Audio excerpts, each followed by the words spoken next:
우리 성도님에게 있어서 특별한 의미가 담긴 어떤 물건을 소장하고 있습니까? 아마 한두 가지는 있지 않을까 생각이 드는데, 저에게도 특별한 의미가 담긴 물품이 있습니다. 지금부터 한 10년 전인 것 같아요. 2015년 2월에 교회 성도님들 20여 명과 함께 인천을 출발해서 미국 샌프란시스코 공항으로 향하던 중에 엔진 결함으로 인해서 태평양 한가운데서 회항을 하여 일본에 도착하게 되었습니다. 엔진 결함으로 인해서 이 비행기가 얼마나 심하게 흔들리는지, 비행기 안에서 할 수 있던 것은 딱 한 가지밖에 없었습니다. 그냥 하나님 앞에 기도드리는 것 외에, 하나님 무사하게 회항하게 해주세요, 무사히 도착하게 해주세요. 여행은 그 다음이에요. 안전하게 회항할 수 있도록 위해서 기도를 드렸고, 일본에 10시간 만에 도착을 하게 되었는데 두 마음이 들더라고요. 하나님의 은혜가 얼마나 감사한지, 그게 첫 번째였고, 또 하나는요, 10시간 비행했는데 도로 묵이 되었어요. 10시간 비행했는데 우리나라 옆인 일본에 제가 가 있는 거예요. 허탈하지 않습니까? 거기에서 다시 2-3시간 좀 대기하고 난 뒤에 다시 비행기를 갈아타고 미국으로 향하게 되었습니다. 저는 미국이 그렇게 먼지 몰랐어요. 10시간, 11시간이면 간다 그랬는데 20시간이 넘게 걸렸습니다. 원래는 미국 시간으로 월요일 오전 10시에 미국의 샌프란시스코에 도착해야 되는데, 공항에 도착해야 되는데, 그날 도착해서 숙소로 가니까요, 호텔에 가니까 자정이 되었어요. 오전 10시 예정이었는데 자정에 도착하게 되었습니다. 그때 항공사가 승객들에게 얼마나 큰 피해를 줬습니까?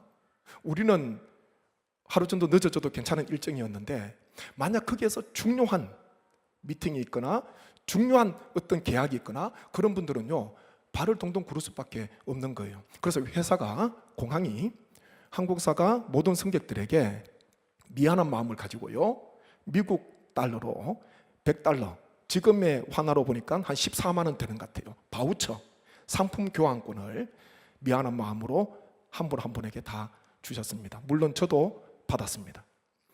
그리고 다시 비행기를 갈아타고 가는 중에 그런 생각이 들더라고요. 야, 이 회항을 해서 받은 바우처인데, 이 상품권 여기서 사용할 수밖에 없는 거예요. 그래서 특별한 좀 의미를 담는 그런 물건을 구입하면 좋겠다. 평생에 한 번 정도면 족하지 않겠습니까? 다시 이런 일 겪고 싶겠습니까? 그러면서 상품 카탈로그를 좌석에 앉아서 쭉 보고 있었습니다. 그때 제 눈에 하나가 들어오는 게 있더라고요. 회항을 의미하는 것 담으면 좋겠다. 어떤 것을 구입했을까요? 1번 화장품, 2번 목걸이. 어떤 거 구입했을까요? 목걸이를 구입했어요. 목걸이가 둥글잖아요. 그러니까 회항, 다시 돌아오는 그런 의미가 있는 것 같아서 목걸이를 구입하게 되었습니다. 제가 다녀와서 제 아내에게 제 목걸이는 아니고요, 여성 목걸이밖에 없더라고요. 목걸이를 주면서 이 목걸이는 태평양 한가운데서 회항해서 받은 것이다, 제가 그런 이야기를 하면서 전해주게 되었는데, 그 목걸이가 어떤 목걸이인지 하나도 안 궁금하지요. 그래도 한번 보세요. 나름대로 안목이 있습니까? 안목이 있지요. 둥근 목걸이에다가 또 둥근 그게 걸려 있습니다. 이것을 구입을 한 거예요. 지금도 가끔 이 목걸이를 생각하게 되면은 그때 회항이 생각이 됩니다. 우리 성도님들은 어떻습니까? 특별한 의미가 담긴 기념품, 기념물이 있습니까? 이 강이나 내를 건너가는 것을 한자로 도하라 그럽니다. 건널 도자에다가 물 하자를 쓰지요. 오늘 읽은 말씀을 보게 되면 요단 도하의 의미가 담긴 특별한 기념이 되는 그것이 있는데, 그것이 뭐냐 하면은 길갈에 세워진 12돌입니다. 한번 말씀 보시죠. 19절 20절 말씀 한번 같이 봅니다. 첫째 달 10일에 백성이 요단에서 올라와 여리고 동쪽 경계 길갈에 진침해 여호수아가 요단에서 가져온 그 12돌을 길갈에 세우고. 아멘. 12돌을 길갈에 세웠는데 그 12돌을 어디서 가지고 왔다고요? 요단에서 가지고 온 돌, 그렇게 말씀하고 있습니다. 여호수아 4장 3절을 보게 되면 이 돌의 출처가 좀 더 구체적으로 나와 있는데 요단에서 가지고 왔는데요, 4장 3절 보십시오. 그들에게 명령하여 이르기를 요단 가운데 제사장들의 발이 굳게 선 그곳에서 돌 12를 택하여 그것을 가져다가 오늘 밤 너희가 유숙할 그곳에 두게 하라 하시니라. 아멘. 요단 가운데서 가져왔는데 보니까 거기에 누가 서 있었습니까? 언약궤를 맨 제사장들이 서 있었던 그 자리를 이야기하고 있습니다. 요단이 범람했을 때에 언약궤를 맨 제사장들이 요단강 앞에 가서 이 물에 발을 잠궜지 않습니까? 그때에 요단강물이 끊어지게 되고 모든 백성들이 다 지나갈 때까지 법궤를 메고 요단 한가운데 서 있었습니다. 제사장들이 서 있었던 그곳에 있는, 그 자리에 있는 12돌, 각 지파마다 한 개씩 해서 12돌을 가지고 와서 길갈에 세우도록 하나님께서 명령하셨다는 것이죠. 다른 곳에 있는 돌이 아니에요. 다른 곳에 아무리 좋은 돌이 있어도 의미 없습니다. 제사장들이 서 있었던 그 자리에 있었던 돌, 그것은 마른 땅을 밟듯이 건너갔다는 거예요. 요단 강물이 끊어졌기 때문에 거기에 있는 돌을 가지고 왔다는 것입니다. 그래서 하나님께서는 그곳에 있는 12돌을 가지고 길갈에 세우라, 그렇게 명령을 하셨습니다. 오늘 저희가 하나님께서 왜 이 12돌을 세우도록 하셨는가, 특별히 본문을 주시면 두 가지 의미를, 목적을 한번 상고하면 좋겠는데요, 먼저는 후일 자손들을 위해서 하나님께서 세우도록 하셨습니다. 21절 22절 말씀 보십시오. 이스라엘 자손들에게 말하여 이르되 후일에 너희의 자손들이 그들의 아버지에게 묻기를 이 돌들은 무슨 뜻이니까 하거든 너희는 너희의 자손들에게 알게 하여 이르기를 이스라엘이 마른 땅을 밟고 이 요단을 건넜음이라. 아멘. 후일에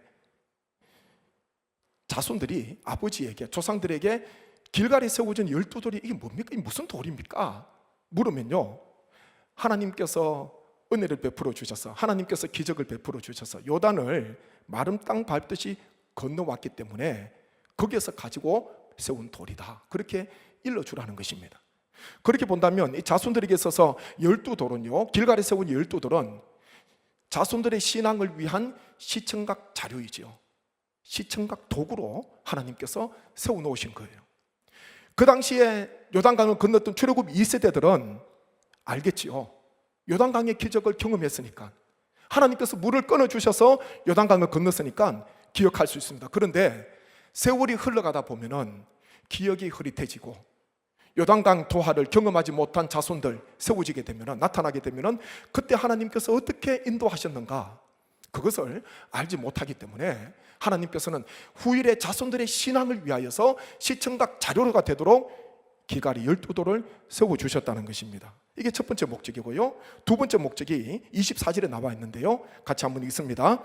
이는 땅의 모든 백성에게 여호와의 손이 강하신 것을 알게 하며 너희가 너희의 하나님 여호와를 항상 경외하게 하려 하심이라 하라. 아멘. 뒤에 보니까요, 이스라엘 백성들이, 자손들이 항상 하나님을 어떻게 하도록요? 경외하도록 하기 위해서 12돌을 세워주셨다는 것입니다. 이 경외하다라는 이 말, 이 단어 히브리어로 야레라 그러는데요, 경외하다, 이것은 단순히 두려움, 공포로 하나님을 섬기는 게 아니에요.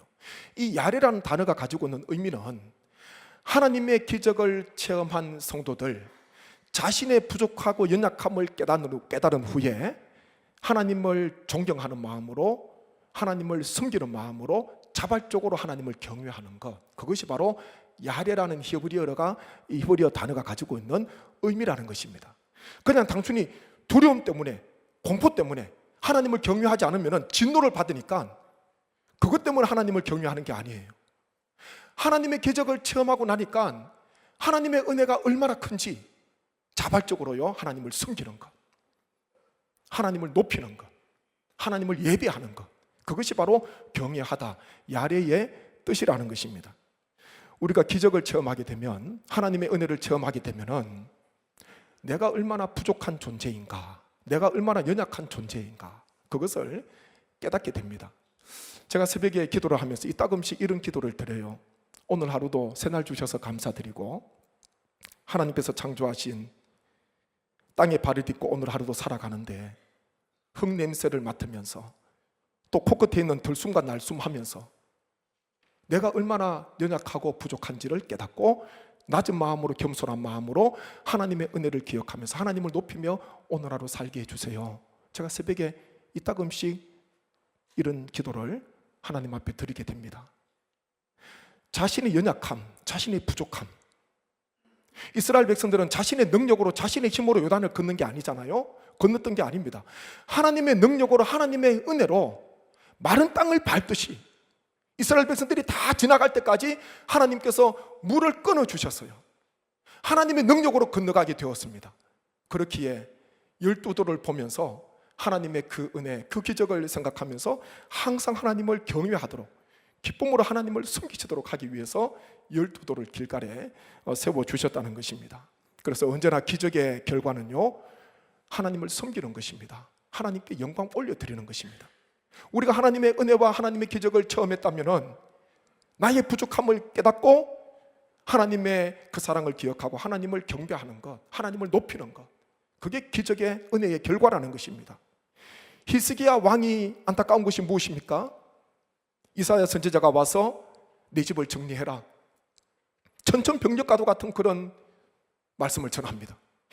히스기야 왕이 전혀 생각하지 못했는데 내 인생을 정리하라는 거예요. 내가 죽고 살지 못하리라, 그런 말씀을, 하나님 말씀을 이사야 선지자가 전하였습니다. 그리고 돌아가고 난 뒤에 히스기야가요, 벽을 향해서 눈물로 통곡하며 기도하지 않습니까? 하나님 앞에 눈물로 기도해요. 그때 하나님께서 생명을 몇 년 연장시켜 주셨습니까? 15년 생명을 연장시켜 주셨어요. 근데 그 15년이 참 히스기야에 있어서는 아픔도 있습니다. 그런 놀라운 기적과 그런 놀라운 은혜를 받았다면 그전보다 더 하나님을 잘 섬기고 하나님을 경외하고 하나님 앞에 예배하고 더 낮은 마음으로, 겸손한 마음으로 자신의 부족함을 깨닫고, 15년의 인생은 하나님께서 나에게 은혜로 주신 시간이야, 그걸 생각하면서 하나님을 잘 섬겨야 되는데 오히려 정반대의 모습을 보이지 않습니까? 오히려 나중에 하나님 앞에 죄를 범하게 되는 그런 히스기야 왕의 모습을 보게 되는 것입니다. 성경에 수많은 기적과 수많은 표적과 수많은 은혜가 있는데 결국은요, 하나님께 영광이더라고요. 하나님을 잘 섬기고 은혜를 체험하기 이전보다 더 하나님을 잘 섬기는 것, 그것이 바로 성숙한 신앙입니다. 그래서 이 두 가지 목적이에요. 첫째는요, 후일의 자손들의 시청각 자료가 되기 위해서 길가에 12도를 세워주셨고, 또 하나는 항상 하나님을 경외하도록 하기 위해서, 하나님을 잘 섬기도록 하기 위해서 12도를 세워주셨다는 것입니다. 우리가 올해 6월은 또 우리 교회 리모델링을 하고 입당한 지 올해가 만 2년 되는 해입니다. 하나님의 은혜로, 그리고 모든 성도님들의 기도와 헌신으로 함께 리모델링을 하게 되었는데, 리모델링의 목적이 세 가지입니다. 이 목적 세 가지를 제가 기도하면서 장로들과 협의하면서 진행을 하게 되었는데, 첫 번째는요, 낡은 것을 좀 더 새롭게 변하도록 바꾸는 것, 그게 첫 번째고요. 두 번째는요, 목회 계획에 따라서 공간을 배치하는 것, 그게 두 번째 목적이었습니다. 세 번째는 리모델링의 신앙의 의미를 담는 것이었어요. 낡은 것을 새 것으로 바꾸는 것, 여기에서만 그친다면 그냥 첫 단계에서 끝나는 거예요. 그런데 거기에서 목회 방향에 따라서, 목회 사역에 따라서 공간들을 새롭게 배치하는 것 필요하고요. 그리고 리모델링의 신앙의 의미를 리모델링에 담는 것, 세 가지 중점을 두고 진행을 하게 되었는데 하나님께서 큰 은혜를 주셨습니다. 오늘 교회 주보 간지에 교회 리모델링에 담긴 신앙의 의미 리플렛을 넣어드렸는데, 보시는 것은 쉬울 수도 있습니다. 혹 부족함이 있을 수도 있습니다. 보는 것은 쉬워요. 제가 몇 번 이야기했잖아요. 손흥민 축구하는 거 보는 거는 쉬워요. 보면은 다 손흥민보다 다 잘하는 선수들 같아요. 근데 거기 경기장 들어가면요, 공 받지도 못해요. 보는 거는 쉬운데 이것을 우리 후일의 자손들의 신앙을 위해서, 그리고 또 우리 성도님들이 우리가 항상 하나님께서 리모델링을 통해서 주신 은혜를 기억하면서 하나님을 잘 경외하고 하나님을 항상 잘 섬기도록 하기 위해서 준비를 하였습니다. 우리가 알고 있는 것도 있지만은 11가지인데요 제가 이거 짧게 말씀을 드리면서 오늘 설교 마무리하려고 하는데요, 교회를 들어서게 되면은 제일 먼저 타일에 구운 성화 만나게 되죠. 타일입니다. 타일, 그림이 아니고 성화를 만나게 되고, 장모님의 그림을 여기에 이제 타일로 굽게 되었는데, 그 위에 우리 교회 창립 연도인 1907년 신스 1907 그렇게 기록하고, 교회 100년사 주제가 하늘의 뜻 땅에 심는 성례교회입니다. 그리고 그 밑에는 주기도가 기록이 되어 있지요. 아버지의 뜻이 하늘에서와 같이 땅에서도 이루어지게 하소서. 예수님의 주기도 가운데 한 부분을 그 아래에 새겨 넣었습니다. 교회에 들어서자마자 이것을 보면서 예수님께서 십자가 위에서 하나님의 뜻을 이루셨듯이 우리 교회가 하나님의 뜻을 이 땅에 심는 교회가 되면 좋겠다. 이것이 우리 교회의 비전이다. 그것을 가르치기 위해서, 그것을 기억하기 위해서 우리 본관 들어서게 되면 가장 먼저 이것을 만나도록 그렇게 세워져 있고요. 우리가 있는 이곳이 영과 진리 홀입니다. 요한복음 4장 24절 말씀, 하나님은 영이시니 예배하는 자가 영과 진리로 예배할지니라. 이곳 본당의 첫 번째 목적은요, 최고의 목적은 예배잖아요. 우리가 지금 이곳에 앉아 계시는 것도 하나님 앞에 예배드리기 위함입니다. 영과 진리로 예배드리자. 우리가 영이신 하나님께 나의 영으로, 그리고 진리 되신 예수 그리스도를 힘입어서 하나님께서 기뻐하시는 예배를 드리고자 이곳 본당 이름을 영과 진리 홀로 명명하게 되었다는 것입니다. 어떤 이름이 좋을까? 어떤 이름을 해야 될까? 저는 영과 진리 홀이 다른 교회에 있는지 없는지 몰라요. 하나님 앞에 묵상하면서 기도하면서 영과 진리로 예배드리라, 이 말씀이 너무 좋은 거예요. 하나님께서 은혜를 주셔서 영과 진리 홀로 이렇게 본당 이름을 정하게 되었고요. 예수 그리스도를 상징하는 강단입니다. 우리 교회의 역사적 유래를 보게 되면은 풍기업성이 있었잖아요. 그래서 성내, 풍기업성 안에라는 그런 뜻입니다. 구약의 도피성, 부주 중에 살인한 자가 도피성으로 피하게 되면 생명을 건질 수가 있습니다. 그리고 구약의 도피성이 신약의 예수 그리스도인데요, 예수 그리스도 안에 생명이 있고 구원이 있고 소망이 있다는 것. 그래서 앞에 이 벽면 돌로 벽을 쌓게 되었는데, 우리가 도피성, 성을 생각하면서요 좀 오목하게 그렇게 했습니다. 앞쪽을 평면으로 하지 않고 오목하게 하면서 예수 그리스도 안에 생명과 구원이 있다, 예수 그리스도 안에 들어오게 되면 생명을 얻게 된다, 볼 때마다 기억하도록 하기 위해서 돌을 쌓게 되었고요. 신앙 고백이 있는 강대상입니다. 이 앞에 초대교회의 신앙의 정표였던 익투스, 예수 그리스도 하나님 아들 구세주 구원자라는 5글자 헬라어 이 대문자를 새기고요. 그 아래에 마태복음 16장 16절 말씀에 있는 주는 그리스도시요, 베드로의 신앙 고백을 새기게 되었습니다. 그래서 강대상을 볼 때마다 초대교회의 그 환난과 고난 속에서도 그들이 붙들었던 것은 예수 그리스도께서 하나님의 아들 구원자가 되신다, 그것을 볼 때마다 기억하고 그 믿음으로 일어섰던 거예요. 그 믿음으로 다시 세상으로 나아갔던 거예요. 신앙을 지켰던 거예요. 그래서 말씀을 듣고 강대상을 볼 때마다 예수님께서 나의 구원자가 되셔, 어떤 고난과 역경 속에서도 예수님께서 나의 구세주가 되셔, 이것을 고백하도록 하기 위해서 강대상이 이것을 주문제작하였고요. 우리가 2022년 5월 15일부터 5월 9일부터 15일까지 특별 새벽 기도회를 가지게 되었습니다. 오직 주만 바라보나이다, 역대하 20장 12절 말씀을 주제로 해서 오직 주만 바라보나이다. 아마 기억나실 거예요. 남유다 왕 여호사밧이 모압과 암몬 연합군과 지금 싸우러 나가야 되는데 기가 차잖아요. 어떻게 싸울 능력도 없고 방법도 없습니다. 지금 싸우러 나가야 되는데 아무런 능력도 없고 방법도 없어요. 그렇지만 여호사밧이 어떻게 고백합니까? 백성들에게 오직 주만 바라보나이다. 이렇게 결단하고 믿음으로 나아갔어요. 그 싸움에서 승리를 하게 됩니다.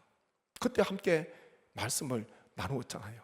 그리고 그때 기도 카드를 항아리에 담아서 그때 참석하신 분들 가나다 성함을 다 정리해서 이 기도 항아리에 담게 되었습니다. 그래서 이것은 후손들을 위한 신앙으로 이곳 설교단 아래에 지금 묻혀 있습니다.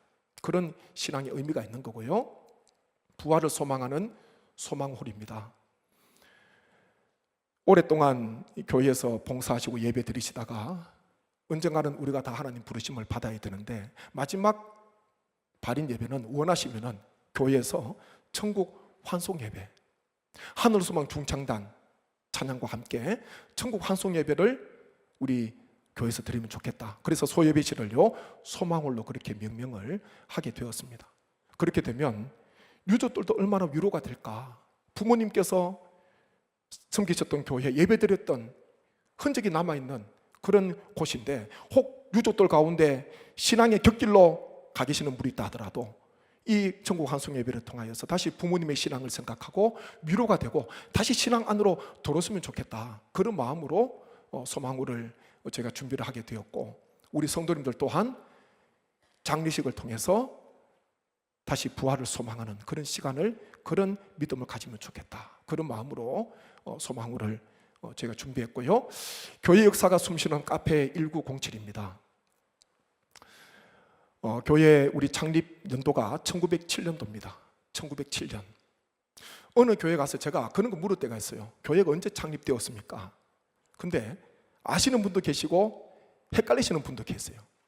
우리 교회가 언제 창립이 되었나, 그것을 자녀들도 그렇고 모든 성도들이 다 기억하도록 하기 위해서 카페 이름을 카페 1907로 그렇게 지으면서 한쪽 벽면에 진열장을 만들어서 박물관에 있는 크기가 비교적 작은 것들 중에서 선별하여서 몇몇 역사물들을 그 진열장 안에 두었습니다. 그래서 우리가 이 카페 1907에서는 과거인 교회 역사와 현재인 오늘 나의 삶이 이곳에서 만나기를 저희가 생각하면서 오늘의 교회가 있기까지 과거에 섬기셨던 많은 믿음의 선배님들, 목회자, 믿음의 많은 성도님들이 계셨다는 것을 우리가 카페에서 좀 기억을 하면 좋겠다. 그런 마음으로 카페 1907 그렇게 준비를 했고요.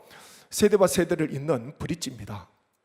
이곳 본관하고 예배당하고 옆에 교육관 단독 건물이었는데 브릿지를 통로를 이으면서 이거 잇는 것도 사실 쉽지는 않았습니다. 우여곡절이 있었지만은 그래도 하나님의 은혜 가운데 있게 되면서 우리 작년 우리 성도님들의 신앙이 후손들에게 잘 계승이 되고자 하는, 그리고 다음 세대와 소통이 잘 되고자 하는 그런 마음을 여기에 담게 되었고요.